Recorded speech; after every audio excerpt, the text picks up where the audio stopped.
At 15, the world isn't supposed to feel like it's resting on your shoulders. For me, it was a world of video games, school crushes, and dreaming about getting my driver's license. But life has a way of rewriting your story without asking for permission. One phone call, one rainy Tuesday, and the world I knew was gone. My parents, they were gone too. Suddenly, I wasn't just a big brother, I was the only thing my two younger siblings had left. There was 7-year-old Lily, with her missing front tooth and a love for fairy tales, and 10-year-old Sam, who tried so hard to be brave, bottling up his tears behind a tough guy act. The silence in our house was the loudest sound I'd ever heard. It was filled with unspoken fears and the ghost of laughter that used to echo in the halls. The first few weeks were a blur. I learned to navigate grocery store aisles, not for my favorite snacks, but for things like bread, milk, and cereal. I learned how to decipher laundry symbols and how to make macaroni and cheese that wasn't either crunchy or a soupy mess. I'd sit at the kitchen table late at night, staring at a mountain of bills and official-looking letters, my head pounding. I was just a kid trying to solve adult problems, and honestly, I was terrified. There were moments I wanted to crumble. I remember one night, I burned dinner. The smoke alarm was screaming. Lily was crying because she was hungry, and Sam was just staring at me with disappointed eyes. I felt like a complete failure. I locked myself in the bathroom and just let the tears fall. How could I do this?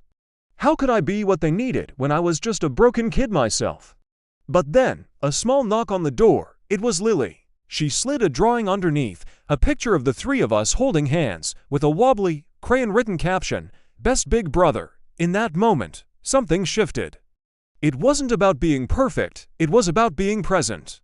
It was about showing up, even when it was hard, even when I was scared. We started to find our new rhythm.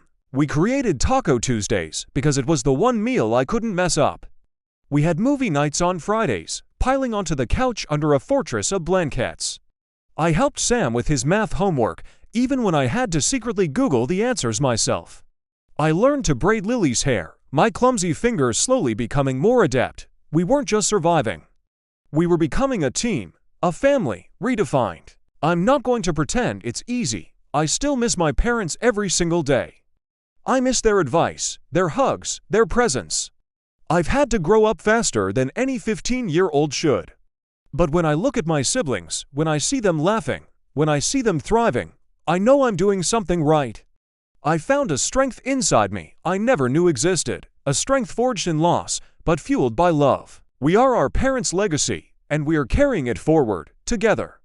If you're going through a tough time, please remember you are not alone.